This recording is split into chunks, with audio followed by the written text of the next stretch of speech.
The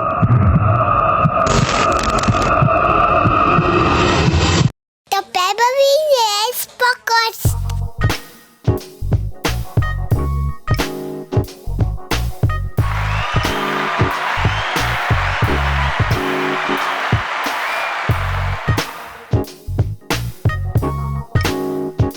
Aware. Here we go. Arsenic The on the beat. Babbling Heads podcast. Welcome back to the Babbling Heads podcast. This is the Base 187. I'm Dj Fingaz. JoeZone. Charlie X2C. Check here voor ons begin. I just want to say rest in peace, Prince. What's his name? That man has done a lot for hip hop. Prince Philly. That man has done a lot for hip hop, no? Nee, for real. For real? Yeah, for real. But more importantly, rest in peace, DMC. DMX. Ik don't What demon? Ik don't want fucking DJ. Sorry guys. DMX. Rest in peace. But I was quiet. We lost a legend in the game. Oh, Yeah. With that being said, we have another legend in the building. One of South Africa's top prolific dancers, actors, choreographers. We'd like to welcome to the podcast, Mr. Terry Sauls. Thank you guys. Thank you. I'm happy to be here. Since the first time, I think let's start with break who your you knees are on. and just a brief intro of yourself. Type of I'm Terry Sauls. I'm from Woodlands, Mitchell's Plain. Been dancing since I was like 5, watching Michael Jackson, you know. I was gonna say that, like, who's your inspiration, like, behind dancing? Yeah, like first it was Michael Jackson, and then it was also like the time of Kwaito music and Kwaito music videos and stuff. Remember, what's a studio mix on SABC 1 on a Friday night? So that was like sitting there in your gown, looking at the TV like this. And my auntie's boyfriend used to be like a Michael Jackson impersonator, bruh. So whenever he used to come there, I go stand on your toes, go do a moonwalk. You know, so that was my first hand inspirations. But I wasn't like dancing when I was lighty. It was just like a thing. You saw it on TV and you try imitate what you see. I only started dancing as like, this is what I want to do when I was 14. You Got Served came out. So I was in high school, and I was obviously, you know, quiet. I was at quiet, like the introverted and angry at whatever, just angry. And I wasn't really doing anything at the time. I wasn't really playing soccer or, you know, what normal boys would be doing at the time. I was reading books and stuff like that, and I was gaming, and you know, and so this movie comes out. My bra gives it to me on a cassette tape. I get home and I didn't even get undressed, and I sit on my mommy's bed, put it in, I sit there, watch the movie, straight my backpack on, still sitting there. And for the next month and a half or so, at school, after every period or interval or whatever, I walk out to the classroom and I like glide down the corridors. But this is the craziest thing. I have no real proper memory of me doing that really like consciously. So I used to come out of class and it was like a zone. It was my own little like escape from, because you're gliding, you have to kind of like focus on what you're doing. So I'm just, and I stop by the stairs and I walk downstairs. Once I get to the bottom of the stairs, I continue. So after like a month and a half, maybe 2, one of my brothers is like, "Hey, Michael." So, and I snapped out and I'm like, and then I realized, I'm like, oh shit.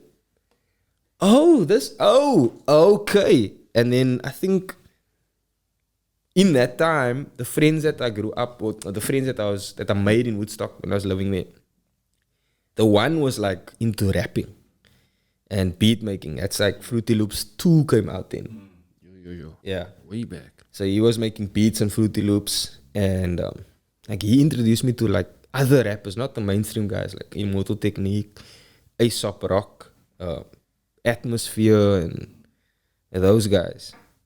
And that sort of opened hip-hop culture, like broadened my perspective of it. I'm like, what are they saying? Like, well, this is deep. This is like other, you know, underground. And that's when I was like sort of like That was my birth into hip hop culture. And they were also dancing. The one brother was deaf. This is like the route is so like crazy for me. Like the one brother was deaf. He was the older brother, and he was the dancer one. Ja. But I used to feel the beat like. Yeah, literally. He wasn't totally deaf, but he was deaf. You know, he had a hearing aid, but he was deaf. He couldn't like hear always. So the bass. Sorry, man. What's up? Just move his mic a bit that way, man. Just want to sit a bit that way. This way. Okay. You good?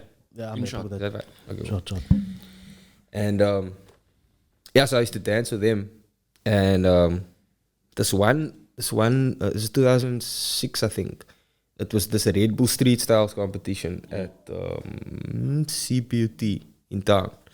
And the guy who was the rapper beatmaker dude, he went to Queen's Park High. So that competition was a school competition. It was different schools. Almost like that. What's that? Smack. I think Smack came after. Smack was that different school competitions with that dances and stuff. And so they had a show. They competed there. And what's the name was there? That's when Dead Press came down. And Dead Press performed there. Dead Press, I'm 16 years old, and the first like hip hop thing I get to experience, like proper, because I had no exposure to ABC, Shut Up, African Hip Hop in Daba. I had no exposure to it. Where I lived in Woodlands, there was nobody in my area that danced, rapped, nothing. There was no artistic influence in my neighborhood. But my dad was a musician and an artist. So I grew up like that. I was 5 years old playing a djembe drum and a penny whistle and a harmonica. So my dad's brother used to sit in the lounge in his house in Tafelsig while they rolling their joints and stuff, and they were the instruments, and they all watching me, 5 years old there. Zoning. I'm in my own zone. I look up and they From like the smoke. Up in smoke. they like rolling. You know what I mean? I'm just like 5, and what I'm doing, harmonica going off, you know, literally playing on 5. So Dead Press is my first experience, you know. Dead Press. You know what I'm saying? Like I was obviously, lucky like, enough to see them in the UK in 2014 at the UK Beaver Champs. It's like, yeah, they were there as well. Yes, it was dope. So it's like my first experience is not Kanye. You know what I mean? Yeah. Which I did see, like, I think after that, maybe 3 years after. But that's not my, you know, Jay-Z is not my first experience. I get to experience Dead Press, which is like, I was already listening to their music. So it was like, yo, this is... Did they come down with Talib Kweli then? It was like, way. They did the damage, and I think it was different, no? There was a different tone, no? Yeah. Dan het alleen afgekomen, no? Okay. But that was 2012, is it, no? No, that was 2006. 2006. Oh, yeah. Yeah. I think it was the same time, nogal. It could have been. Maybe Red Bull just diverted them. Like, oh, there's this thing also. You know. Then I was full. Check, you were mentioning early on, you were angry, right? So, ek en hy is by some dance competition en as campus, man. Ek sê van toen, ek verstaan niet die campus. But anyway, I just don't get it. But anyway, you mentioned something now the other day. So you said, when you guys were younger, you guys would cramp and all the ladies, selfs maar uitbas en heel like, man. Yeah. And then I do to realize, shit, die ding is deep as wat ek dink het is, man. Cramp is Just explain to me what it means to be a cramper dude, man. What would bring you to cry while doing it, man? And you guys, you said when you were adolescents type of thing. Yeah. Just explain that. Just break down that. So Cramp, like, firstly, Cramp is born in South Central LA, in Los Angeles, right? And so Cramp was created and it became by kids that were 15, 16, 17 years old. And as much as, you know, we're a post-apartheid country, like you look at the States and look at the racial inequality there, it's, you know, their segregation was abolished in like the 50s. Really? I don't see it. You know what I mean? Like today it's publicized. We see it in social media all the time. We hear about Breonna Taylor and all these people that get, you know, this police brutality and getting murdered for nothing. But we see it now. Imagine what it was like that time. 2000, you don't see about it, you don't hear about it. You know what I mean? So these lighties are dealing with this all the time. we know about it now. There's movies that can show us like, oh, wow, it's so sad. I'm angry, But they've been dealing with it. You know what I'm saying? So imagine like what they actually have to deal with. And then they have this dance called clowning, which is krump with a smile. It's like it's more fun, but it wasn't krump, right? It was just that popping. Like there's a music video where they do it. The Madonna music video. I forget what it's called. I forget the song, but it's like that's weird. That was like the first music video that had clowning. It's pre-krump, and two of the guys, obviously more. But two of the guys who are credited for Tight Eyes and Big Mio, they're boys, 17 years old, puberty starting to get maturing a bit out of your pubescent years. And, they have aggression. They have, their own anxiety and having to deal with the pressures of this, being treated like you're 45 when you're a teenager, and they need some release. They need a release, and so they have this clowning that morphs into they start to and that's essentially the natural sort of progression of the dance and how it was formed or how it became. I respect it more, man. It's almost like the new hip hop. I don't really understand it that much, but through my son, now I can understand it. When you said that, so now I'm like, oh shit. Now I get it, man. You know what I'm saying? That was not before, but you have to have somebody that's already in it to explain it. It's like the misconception, krump is an angry dance. Like, no, it's not. It's a release of it's a release. It's taking. If you knew, I wish I could introduce you to like 10 krumpers and put them in a suit and just like not tell you that they're krumpers. And what's your hobby? Is like, nah, krump. You'd probably be like, what? Because they're the most, like, they chill easy. Because they have something to, they don't get therapy. Yeah. They don't have money to pay for therapy. That is the therapy. I think it's like many other things, like an art form or an artist is a krump whatever, or krump dancer or whatever. He's an artist and he's expressing his artistry in that way. Like you get many. I always dabble with this, like this new school of their music and stuff like that. It's very different to what we used to like, but we can't criticize it because they are artists. And that's just their expression, how they expressing themselves. They're expressing themselves and they're living in a different time. So we can't really say, like, you know what I'm saying? Yeah. So, and that's why when he was mentioning the past of the krumping, like I never knew that past, but I understand that they artists. But now that you understand that what fuels their artistry is even more impactful. I think, and that you come across that in everything, like b-boys, like because they come from a certain area, like they just grind harder, like they just like, hey, this is my way to get out of where I am. The b-boys are the plain, dude. Plain is renowned for fuck the b-boys. Hulle did a different. No, but also Eerste River, Kales River. Yes. Kales River has got B-boy Benny's Kales River, Danny's Kales River. Eerste River's Curse and Luxembourg. So like, it's, and also PE is a major contender. Looking at even Oudtshoorn. Oudtshoorn is probably. So they just artists, like one of the most famous fun. pictures from the African hip hop in Daba is them throwing this kid up. He's probably like 10 years old, throwing up like he was literally like 10 meters up in the air, coming down, diving like that. But that was like one of the dopest pictures ever taken at Indaba. No, that's one of my alarms. But I want to check, like in terms of krump. Terry's a pioneer in South African krump. And coming out of, I've seen you come out of urban royalty to form Royal Fam Kings, and I think the first time it was in a major competition at the African Hip Hop in Indaba in 2008, when krump was like And everybody in the that audience is was- like, whoa, what the fuck is going on stage? Why come the lights on as well? But I want to check, where was the connection between the church and Crump? Because I know Crump stands for Kingdom, Radically Uplifted, Mighty Praise. So was it initially linked to religion? No. Or? No, what happened was, so it stems from Tight Eyes specifically. So Tight Eyes, he didn't have a father figure. So he was in the church. Yeah. Is it Asian? Tight Eyes. No. He does have chinky eyes though. He does. Racist accent. He does. Hey, man, last? He's like, Tight eyes. That's your nickname.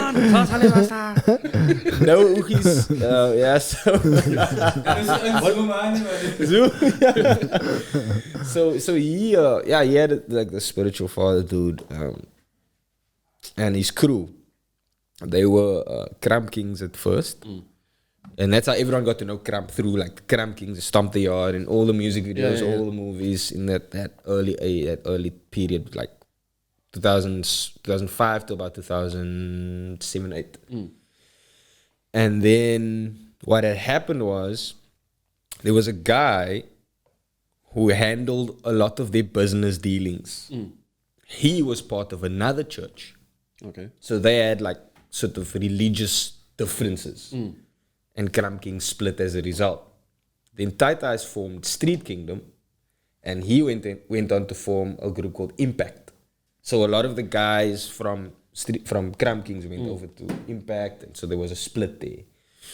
In that time is when KRUMP became more prevalent, or Street Kingdom, which stands for the four walls outside of God's kingdom, Street Kingdom, right? So that was their spiritual sort of path. That's how they did things. But I was saved for a period of time. Yeah. I say was because, it's another topic on its own. Some people say you still are, But I say was for a reason. Anyway, that's beside the point. And so what had happened was, when you're young, especially in being saved, you're on fire, you just want to do and change the world, and sometimes you do that abrasively, Bible bash and that type of stuff. So essentially that's what had happened.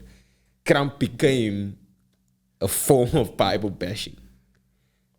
This is, I'm outside of it now, looking in, I can be like, I can give you the top to the bottom of it because I was there.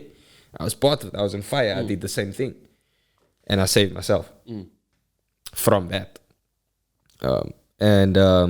So that's essentially it. Was like Tight Eyes, and that was his perspective. Yeah. So the KRUMP, like Crump stands for, it doesn't. Okay. It is what Crump stood for him.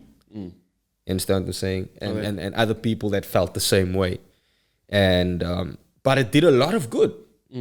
Let's not get that confused. I don't want it to get confused. I was gonna say now, if the church groups are doing Cramp and stuff like Yeah, that, yeah, that's pulling in. That's gonna pull in. Yes. And yes, maybe it's a good yes. thing because maybe that It's good in the beginning. Yeah. Yeah. Exactly. Yeah, that's, but I'm saying that was the problem. That was church, the problem. the church has a good idea. Yes, but and sometimes maybe people within that take it the wrong way. Because we have, people just, they're stuck in old ways, Yeah. You can't pray for a meal in the New Testament, but you live your life and judge people in the Old Testament, because that's what people do. That's literally what they do. They live their life in the New Testament, but they judge other people in the Old Testament. But the Old Testament says like, okay, so are you gonna go and kill a calf because you fornicated last night outside of wedlock? You know what I'm saying? Like, so essentially that's what happened with Crump, and getting into the churches, the light is like on fire. They want to praise. Like, can we dance, Pastor? Can we dance? And they dance, and you have the congregation like, making fun of it. You understand what I'm saying? Like, this is a child, bro. This is not a 35-year-old male, female, adult. It's a child, an impressionable person that needs guidance and support. And what does our community do? We all Caladia, so we already know what the community does. They druk you af. Wat is die wat jy needs? Like, gebrekkelijk en sy lyk sy footscreen. Those kinds of things, man. You know what I mean? And that pushes kids away from doing what it is they love to do. But that's why people like you must get highlighted. People that is making a living of you're struggling maybe sometimes, but if you make a living of your passion like dancing or being a DJ, like my homie, I got a son and he told me like my daughter was listing off all these jobs that they can do, and the one was she's a doctor and a truck driver and a whole lot of different things. And then my son said, "No, I want to be a DJ." Easy. And my daughter's no, that's not the job. I was like, actually, this is a job because I know somebody that doesn't know a job. So like, it's like following your passion, like you're saying, like people like you must get highlighted, and the lighters must check it out, eh? Maybe if I follow my passion and do what I'm doing, I can make a living of that. Like, I mean, that's essentially what we're trying to do. Facts.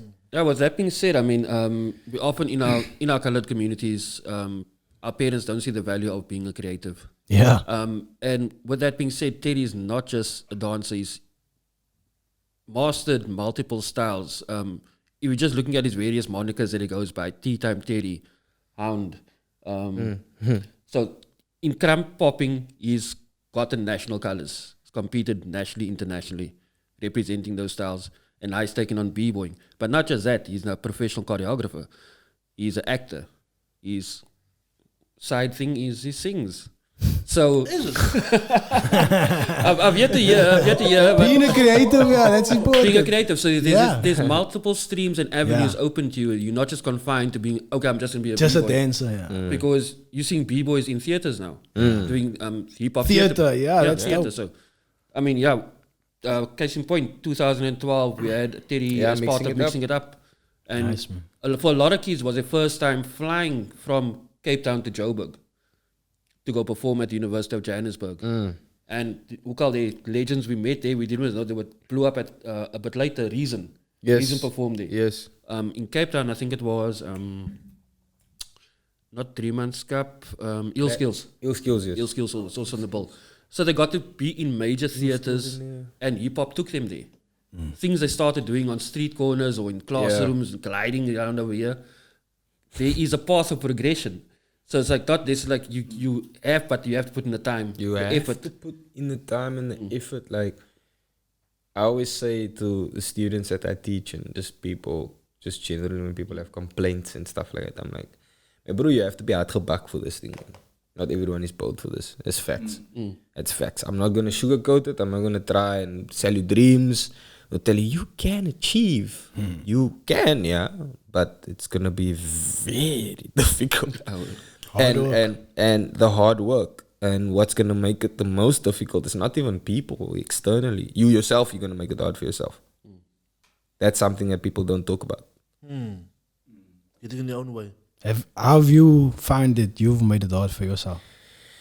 It doubts. Doubt yourself. You doubt yourself. Difference with me, I'm a deep end kind of guy. So I can doubt myself here and then I go, well, okay. And then go head first into the deep end. Yeah. I've done it since I was a lighty in everything I do. So it's not something that holds me back, but it's there. And it's also there based on people I know and what they speak about and what they say. And it's like, yeah, but there's always that word, you know. I doubt you. The but. And I'm just like, don't say but. Just stick to what you... I know I'm good at this. You good? Okay, you're good at that. That's all we need. Yeah. We don't need to hear but. Don't entertain but. Yeah. Pause. Entertain I see you guys. terrible. Kijk, so you... was just talking about butts, you know. I don't know. It's just a conversation. Moving. Let's not cough in French. Kijk, so we recently started at working at Hildewood. Yeah. Tell me, you teach at more than at different sportsmen. Yeah.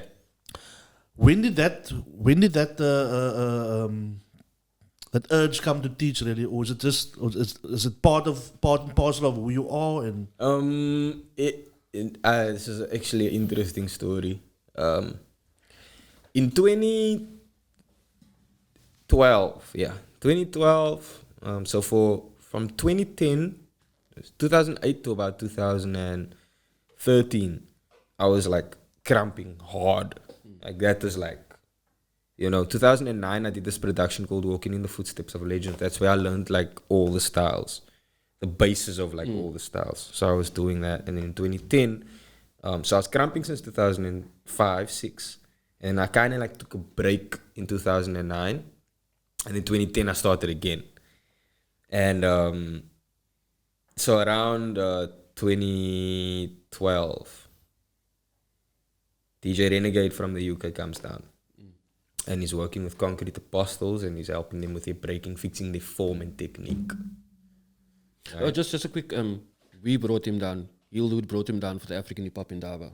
Okay. As part of the exchange with, I think it was the UK SA Seasons. Yeah. So we managed to get the funding for the flight to bring the Renegade down. Oh, and that was Spin, the second no? time. The second Spin? time. Was Yeah, that it was the Spin. different one? No, Spin was it for you? Was it earlier? Wasn't it sooner? Spin was a separate year. But the first time Renegade came down was 2006 that we had him here. Okay. Cool. But Okay. back to your story. Oh, wait. So he comes down, and I think that was like an exchange. That particular reason was with Concrete. Yeah. So he was like their coach. He was being their coach because he started becoming more of a coach. Besides being a DJ, he was like started becoming like a world-renowned coach in the breaking scene, particularly. Yeah, with Soul Mavericks in the Soul UK. Mavericks, yeah. Because he's like kind of like credited and, to be fair, truly responsible for like the resurgence of the UK B-boys. Yeah. Like after Mouse, after that era, 2006, 7, 8, and then The regional mouse, by the way, not our mouse. and then like clarified. So he came down and he helped the guys, and we had a crew called Popcorn, and we were poppers. It was myself, Bax, Shami, Sipo, and Shoops, a guy from Pretoria. He joined later. So there was this competition called Breaking the Law, which is a competition based in Chicago. So I think Letitia and Eugene and them, they were setting that up with Man of God from Chicago. So the qualifiers, and it was a 2-on-2 popping competition. So I think the year before that, J-Rock from the States came down. And he was here for some corporate gig because they were doing that Illuminate show.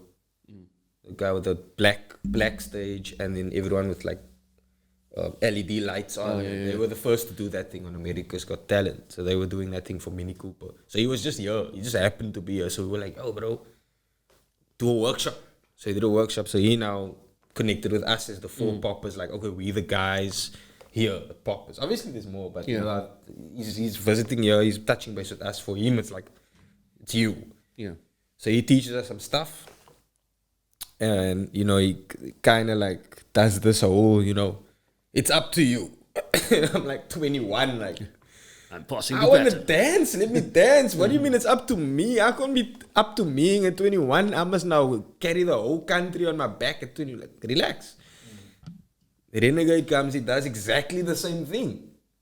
You know what I mean? It's like, okay, J-Rock has been around forever. Renegade is an OG. Now you're there like, yo, me, but I'm 22 now. I must already now. I must now be the guy to make things happen.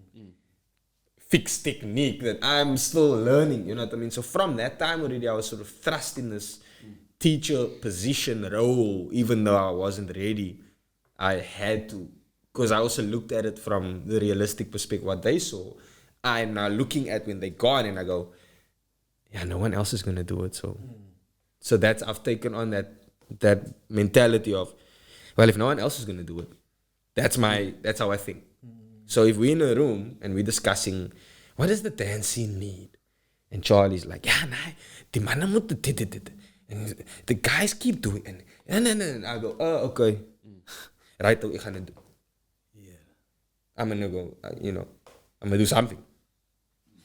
But from an outsider point of view, it sounds like you got like a doctorate in dance. Huh?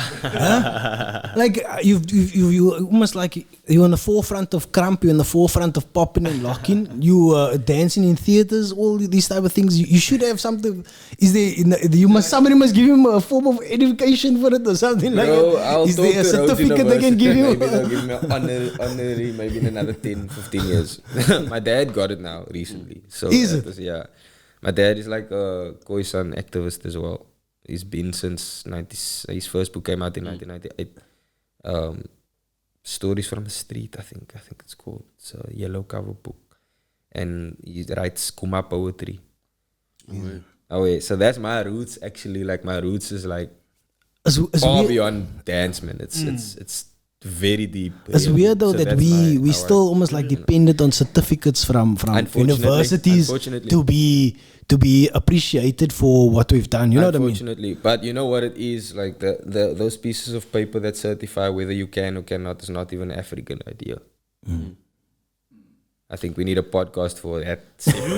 Yourself and Tanzo was talking about in the week about the piece of paper that you need to this organization. And Yeah, piece of paper means fuck all, bro. Because if I look at what you've done already, that is more than a piece of Stronger paper. word. That's the strong, yeah, bro. If I just listen to you on the podcast and you mentioning all these things, I can say that is like how many years you must study each of that to become proficient in it and excel at it. You're like a black belt, like what we call in jiu-jitsu. But it's just like it comes with discussion as well. Like being able to do the stuff is one thing. I know there's a few dancers or not just in dance or artistic field, but in something else. Like they say, like it doesn't always take a good whatever to be a teacher. yeah. You know what I mean? You may not be the best physically, but your understanding thereof, you know, really. I've seen some people. I can say like, I can see you don't really have the talent for this. You're not, but you're ticking all the boxes like it should be. I can't be mad at you. I can't. If you're a b-boy, like he stops, go down, footwork, creative footwork, signature moves, dynamics, freeze, stand up. Like I can't say anything about this, but I can see. I'm like, you're not really a dancer though. You don't have it's something that's easy to see. Yeah, the soul in it. That X factor is very easy to identify. You don't have the flavor, but you got it down pat. I can't be mad at you. Then there's someone who's got it, but there's holes in it. You know? This is actually interesting because actually one of my questions is, and it's a question that we asked before, is like, who's your top dancer? So they've said before, like we mentioned b-boys, and it was like b-boy Benny came out top. I had my own choice, and and it was based on mine was based on technique. I haven't seen that much of b-boy Benny, but who's your favorite? And let's open it up, not just b-boy. Let's open up the dancers. Who's your favorite South African dancer? My favorite South Who you African enjoy watching? It's like, yo, this braz. Sandile. He's Fire. a guy from Josie. He's aka Sand One or Sand Funkin' One on Instagram. Sam. B-Boy Sam. B-Boy Sam. Silent Sam. Paul Lutando is from Joburg. Sipo. Verb. There's a few. They're all my peers, to be fair. There's another guy, Tabo or Jerry Springfield. There's a few people who get it. They get it. There's this thing we say knows about it. Someone who knows about it. You know, when you try to explain something to someone, but then with people who knows about it, you're like, you know what I mean. You just know. They get it. It's a same page thing that doesn't even require conversation. You can see it. You can just go, you know what it is. You know what it is.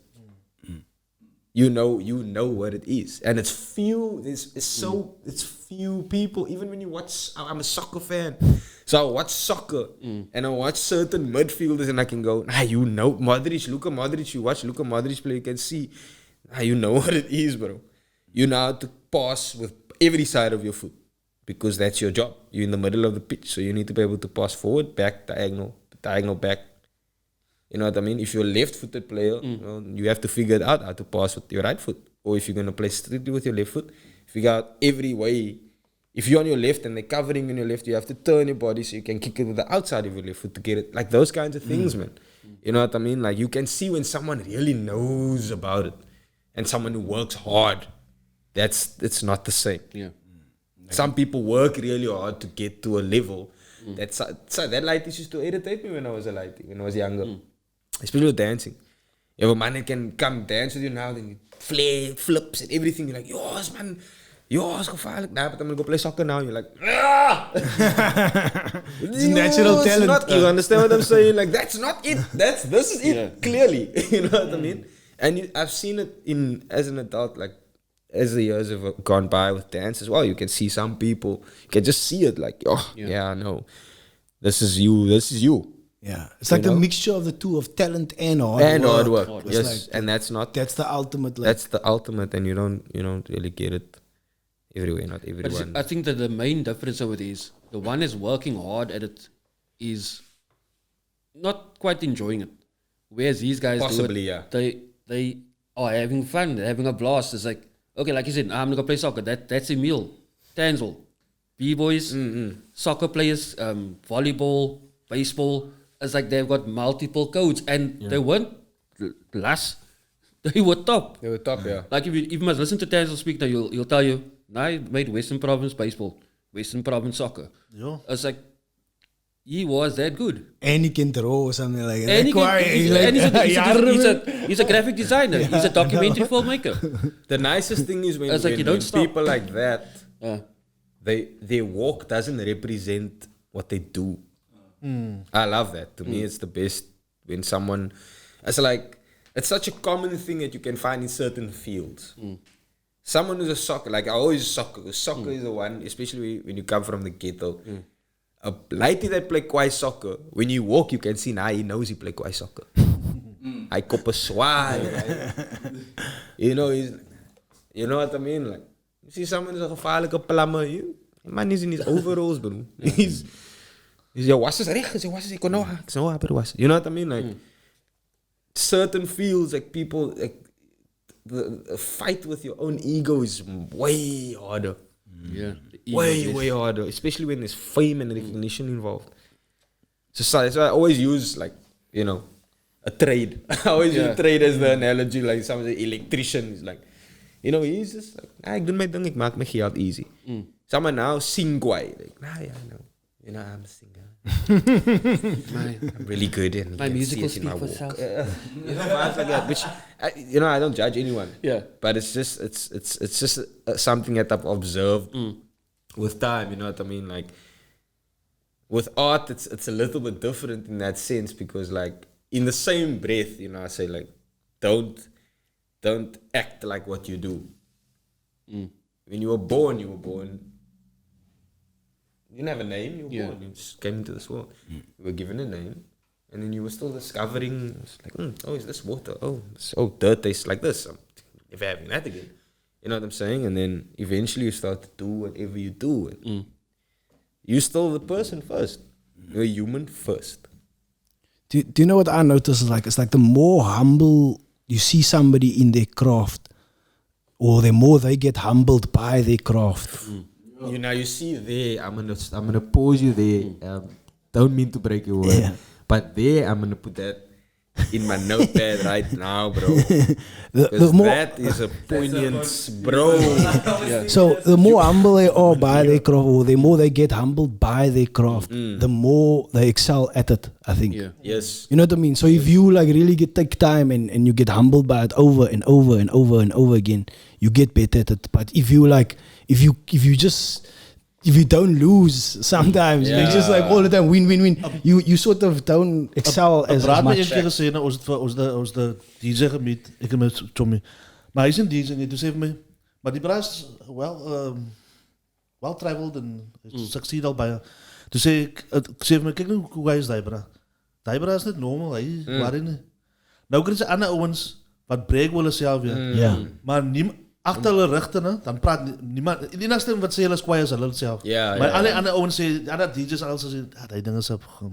It's weak. Yeah. For me, what you mentioned now, I think like the reason why man is still arrogant is because they were never humbled by their craft yet. Yes.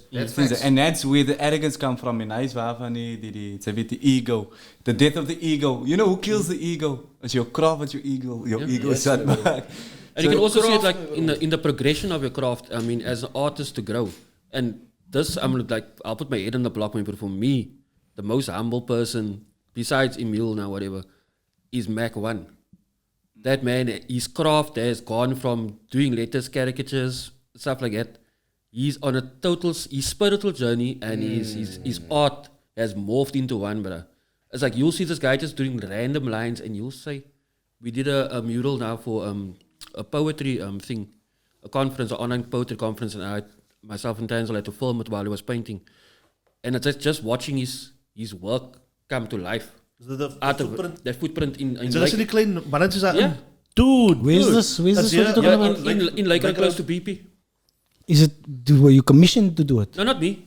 Mac One. Well, Mac One was commissioned to do. Well, I think that's University of Natal, and the actual, I can't remember the name of the poetry event. okay. But he was commissioned to do it, and was speaking to heritage and stuff like that. But he's taken a total journey. It's like he did a piece in the plane recently, and it's like just different shades of green, and it's fuck. It's like you must take your time. Other graph artists, they work as dope. Okay, cool. I can see that. That is very on the nose. The word, that's the word, and he's a cartoon character, whatever. But his stuff was like He's moved into a kind of like abstract almost abstract, but also not, like yeah. not. Yeah. There's he did the famous Mandela mural in town, opposite Charlie's Bakery.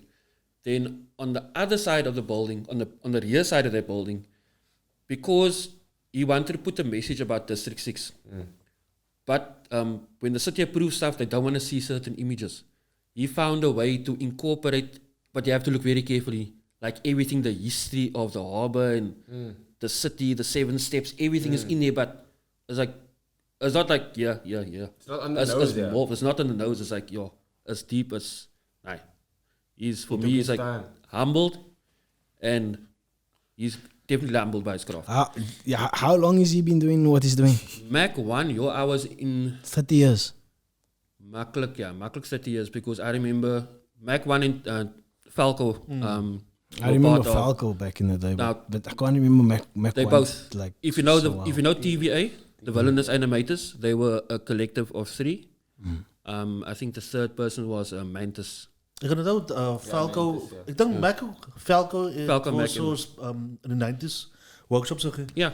Maar ik kan niet zeggen, fucking mooi schrijven ze. How the fuck am I gonna, you know what I'm saying? No, we went with school at Grassy Park High, I think 93.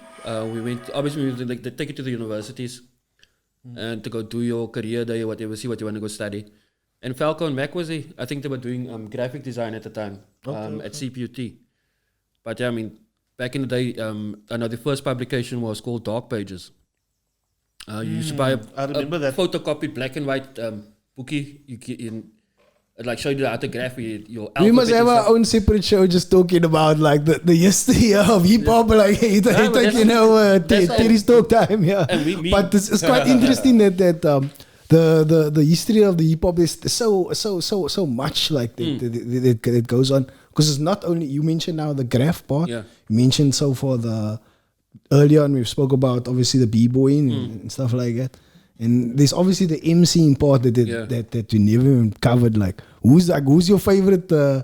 Obviously, everybody's gonna say youngster. Who's your favorite CPT MC right now? Not right now. Cream. Who? 100% cream. Cream. Wow, I think Cream. there's also nicotine long and this bliksemstraal. There we Okay, go. I'm That's gonna differ. That's but me. not just because it's just the most not influential as such, but for me the one that stood out the most and that resonated the most with me is the late Shaq Spraak. Oh yeah, Chuck. Yeah. Obviously, if you're gonna talk now, Dead or Alive, Dead or Alive. Legacy wise, Legacy obviously wise, gonna talk. I'll talk Mr. Shaq, Davies, but Shaq, yeah. Mr. Fat, Delinquent. I'm gonna Next is a say producer. X2C, want ik weet mijn braak gaat zeggen.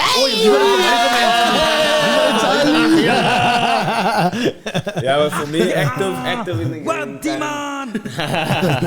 The current. Currently it will be Cream. Nicotine long because he's just like, he's not out there. But when you hear him, you're just like, right, okay, you hear, you are present. He's and got it. accounted for.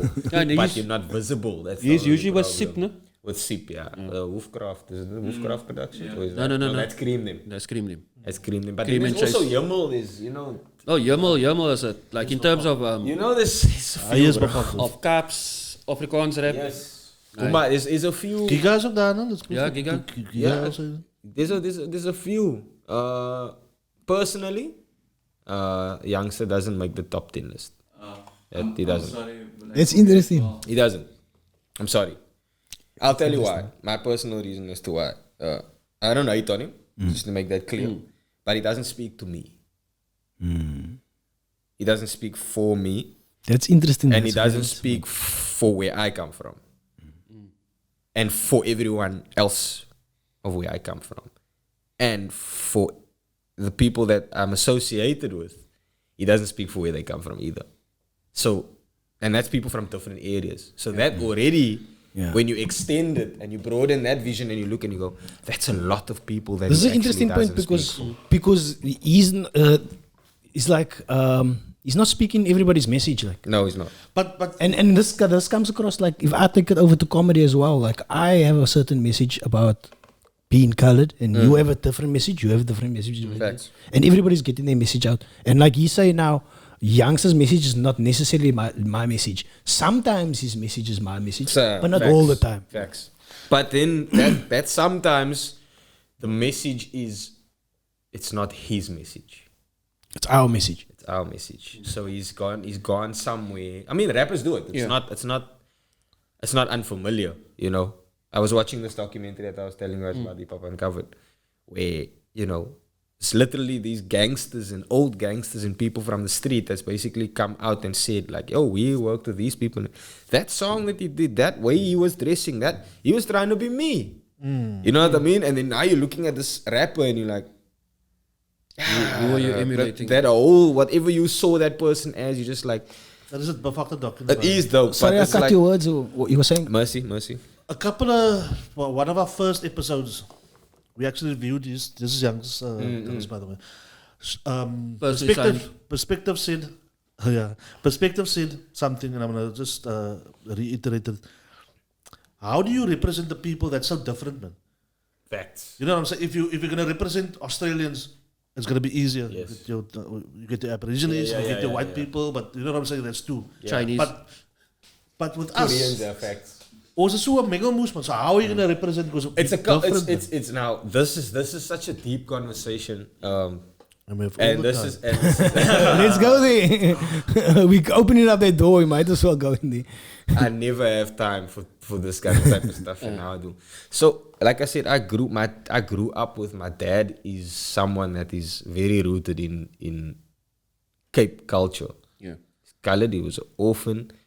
He was the first person of color to be the graphic designer for the front page of U-Drum en Huisgenoot. Dope. Yo. That's dope. Oh wait. So that I didn't know. I learned that later. I'm a graphic designer. My dad is I'm a graphic designer, so I know what it takes. So if you talking about your dad, that time he must have been drawing things and doing things. Facts. He's not me fucking on a talking computer. 80s, No. He's not just. He got levels on him like mid 80s, late 80s there. Yeah. And but he's like a multi-talented. You know, he plays the yellow instruments, he composes, he sculpts, he can do that. That's behind you there.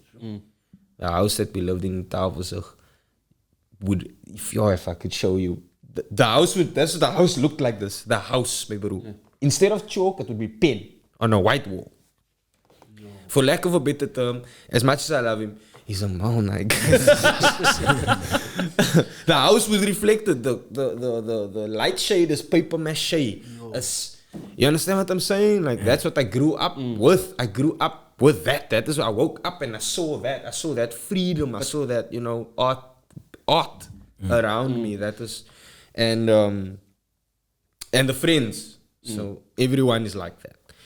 And living in the reason why I have the opinion that I have, not about Youngster's message, but just overall, and adding to what you're saying about the different people.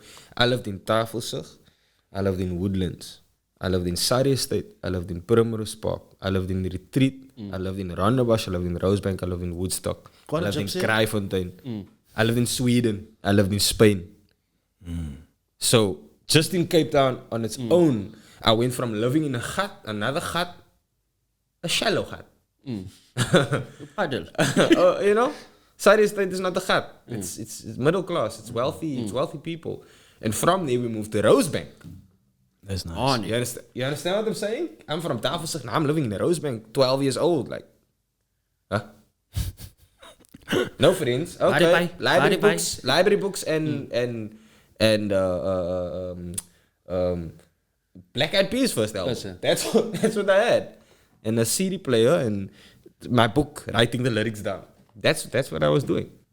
You know what I'm saying? And I had a white friend up the road. And then from there, I moved to Woodstock. So I got to experience different people. And I'm closer to town. Yeah, I'm by Balmoral, there by Fairview and Mountain Road. And my friends are at the bottom, they were Bromwell. And you know what I mean? And you're closer to town and, you know, you think like, oh yeah, nice, close to town. I was probably like even better than, you know, Rosebank. You know, you just meet us playing closer to town. Exactly. You know what I mean? Kind of like, so you meeting, you know what I mean? And but now it's even mixed because it's mixed with different cultures as well, different, not just the cultures but the races as well. Because you have people from further up in Africa, and you have Muslim people and Christian people and Jews, Seventh-day Adventists, and all this, and that's where hip hop started for me because I'm like, this is the melting pot. The mix. So I grew up Catholic, but there's Apostolic and there's Anglican and there's now Seventh. Whoa. Seventh-day Adventist so much. Whoa. I need to take a step back at 15 years old. I'm like, right. Wat gaat die aan? What is this? You understand what I'm saying? So with that cultural thing, it's a culture thing. It's not. There's obviously colorism and all that kind of levels. There's all these levels, and all those levels need to kind of be. You just speak about them. But then as you speak about one topic, you discover, oh, but then there's this. So it's so many layers. There's so many layers that you have to dig through. You know what I mean? It's like a 12-layer trifle. I mean, you get through that in 2 minutes. But, you know, it takes time. So, like, you can't, like you say, you can't really speak for everyone. You can't. But you have to take it seriously if it is that you want to relay someone's message. You have to take it seriously. You have to. There's no. That's me personally. Like, homie is obviously more mainstream. Yeah, I think from a mainstream point of view, nobody can touch him now. No. Of course not. Of course not. In the Once he decided he's gonna and put it on the radio, and I'm like, I can't be mad at you, bro. Because the one thing that we always say when someone travel, they come back, it's like, yeah, he's no raw. And then someone accent. You know, I came back and the press always have a 10-minute conversation with you in the first. Oh, nice, is nog eens hetzelfde. It's happened so many times. You know, how is it done? Ik zie net for what? I think it's a super interesting topic that we now is because we don't want to hate on him. We don't want to be like, we want to be like, yo, we don't want to be crabs support in the bucket and like pull each other down. Yeah. We want to push him up or so. But if I look at the message that started where I started listening to hip hop now. So I'm quite along. So I started listening when it was where I heard POC, I heard Black Noise when it started, and that message that was originally there, right? Okay, I that is what is in my mind. And then obviously we started, we drift off and we listened to. Then came the Tupacs, and then it's gangster rap, and we went into that. Was the so we went into, and then there was our DMX, and then his stuff came on. And DMC, no? DMX.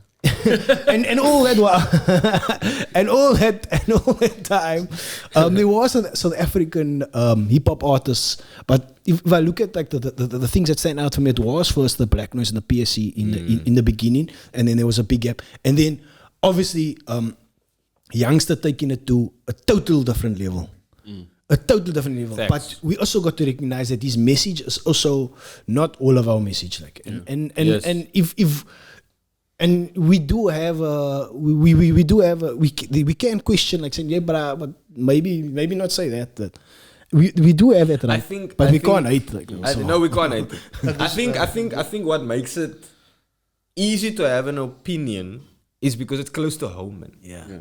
You know, when anything's close to home, you like, yeah, but I saw him, he went to Normies, and you know so much. So people also like forget, like, yo, it's the same like acting, like, you know what I mean? It's a like, persona. there's a dancer who was in a series now, Blood and Water. on Netflix, I think it is, and he plays a homosexual in there. Yeah. He's not homosexual, he's married. I know. Oh, that dude, yeah. He's my brother. You know what I mean? And he goes down on a guy in the car. And everyone had an opinion. Everyone's like, oh, man, I'll never do that. Yeah, you must be strong in the industry. You can't just do whatever anyone says. And I'm like, that's such a narrow-minded way to look at it. Like, this is expression. This is a story. He's playing a role. Do you really think that he was on... come on, bro. You know what I mean? The narrow-mindedness needs to end somewhere. It needs to end somewhere, and that's why people don't have the freedom. They don't want to do things because they're too worried about so-and-so and die and die and what can As an artist, you should have the creative expression to do what you want. In the States, they have a thing where blacks can't wear dresses, the comics. No, but they have that's a totally different reasoning as to no, why. but the thing is, I'm saying this. But what about I'm Medea? saying this for saying this. I'm saying that for saying this. Yeah. The one guy said, "Why is it only the blacks that think the way? Why the white people? The white comics they don't care about it. Yeah, they have that freedom to do it, but their own. It's almost like they are holding themselves back, man. To say like you can't wear dresses. With them, what I'm saying? Yeah. I hear what you're saying. Because it's almost like they say if you don't wear the dress, you can't succeed, man. Apparently, like that's what they think. I don't. You know what? What, Alex? This was covered quite a few times. Dave Chappelle is like one of the people that spoke out about it, and some other comics. Is this male comics can't wear dresses? Yeah. To get laughs. No. Characters It's deeper. It's for them. It's a deeper. There's a paar colored comics like that do that. For them, it's the demasculation Of the black male. of the black male. So it's and remember, black people in America are the minority. People of color in America are the minority. It's still baffling to me, but the minority. Yeah, we're the majority, but we feel like anyway. Well, we are the minority. So there's a relation. That's why colored people love hip hop culture so much. Yeah. How many people, let's just be honest, like this is my personal perspective and just observation over the years. How many Muslim dancers do you know? Facts. How many Muslim b-boys do you know? How many Muslim rappers do you know? You can't even answer me off the top. He doesn't count. You understand what I'm saying? Convert. Nah, I hear what you're saying. You understand what I'm saying? So it speaks to, there's a lot of layers. So with the African American thing, it's that thing. It's about, the white man making a clown out of the black man and the representation mattering. So if so and so is acting like a woman, we're gonna have more homosexual males. And it's not about it's not about homophobia. It's about how do we preserve our race? How do we have more black people? Because the African American quote unquote issue in the States is they have a totally different quote unquote again problem that they deal with and fight that they're fighting. No, I hear you, but I'm just saying, look at the individual, man.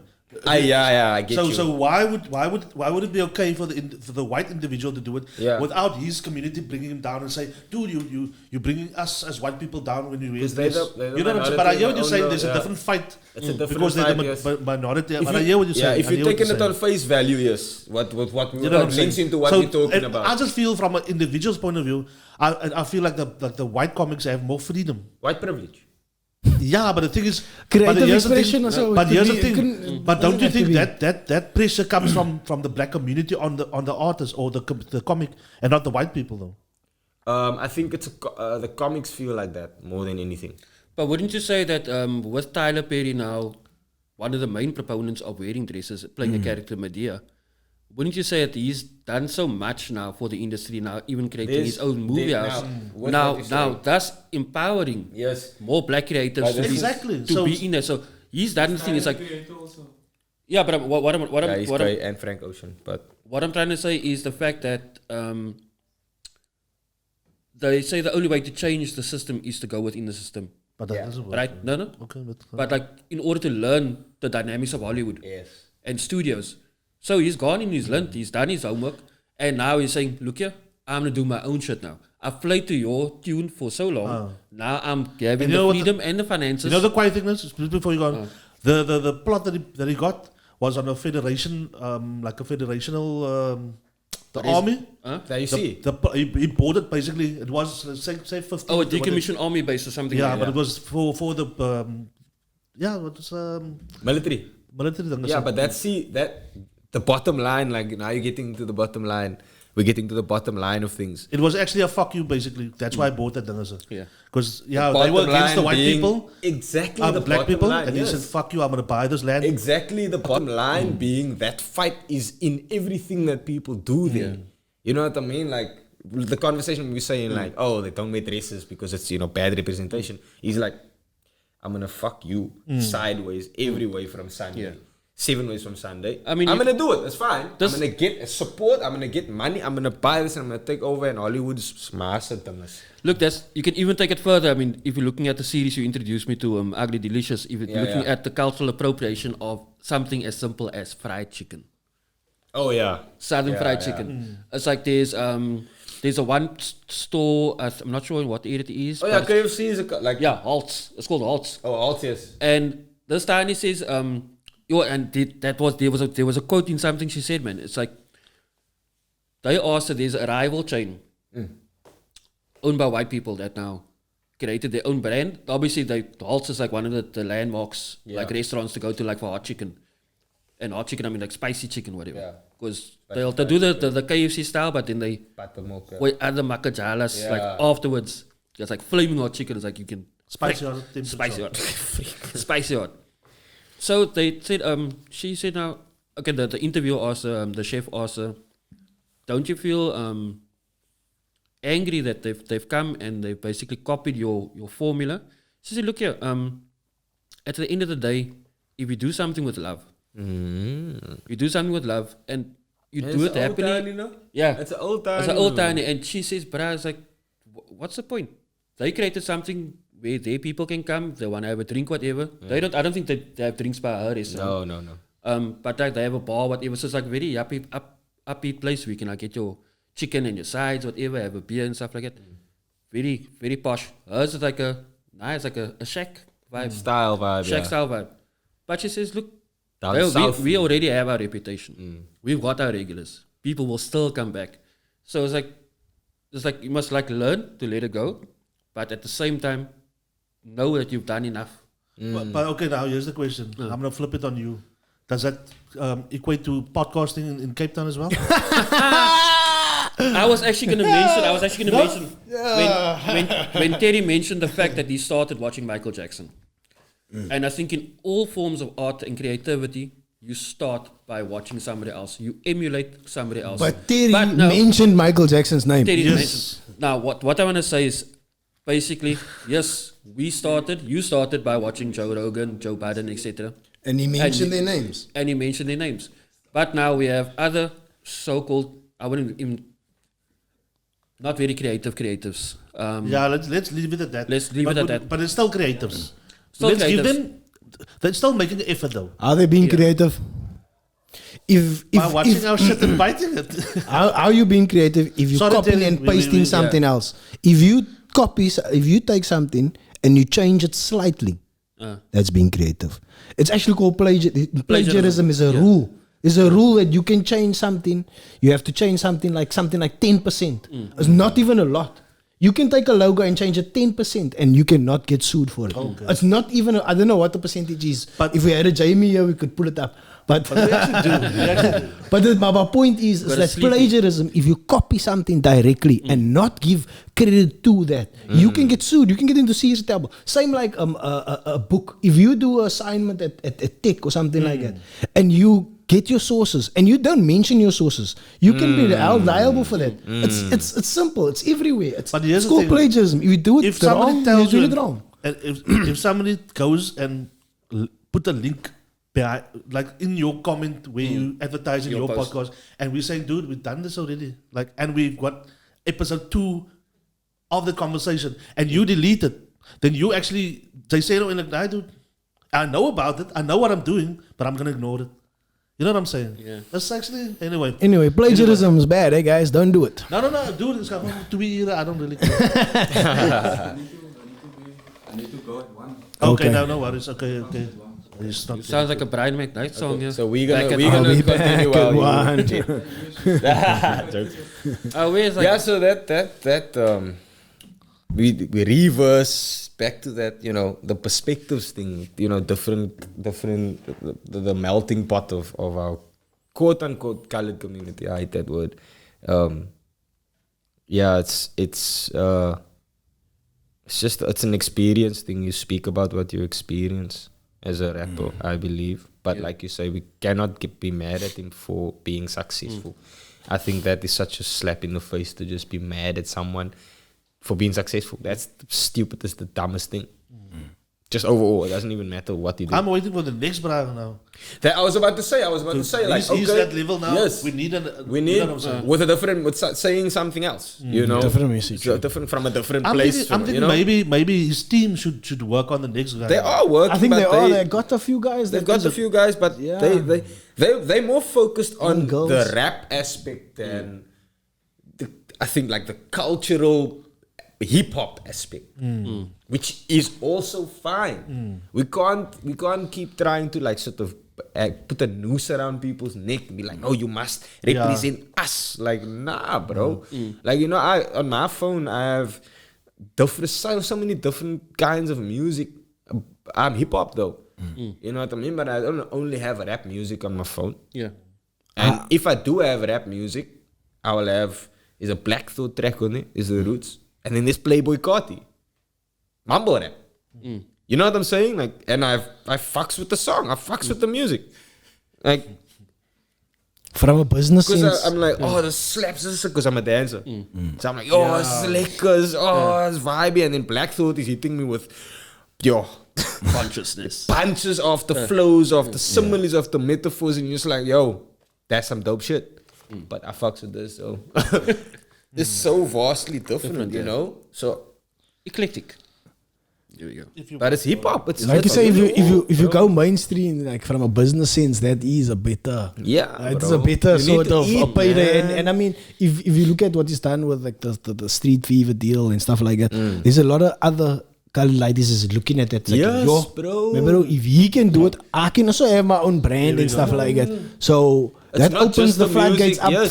for more than It's just not the just music. the music, but you know what's the interesting thing about it is like that is Let him also praat his met message. Charlie. Dis hulle wat jou ophou nou.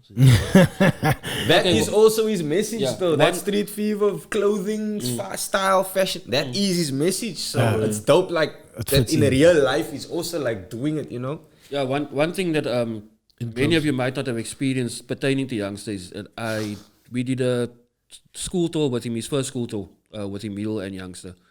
And when youngster speaks to the ladies, he drops the truth. So he's got the commercial side, yes.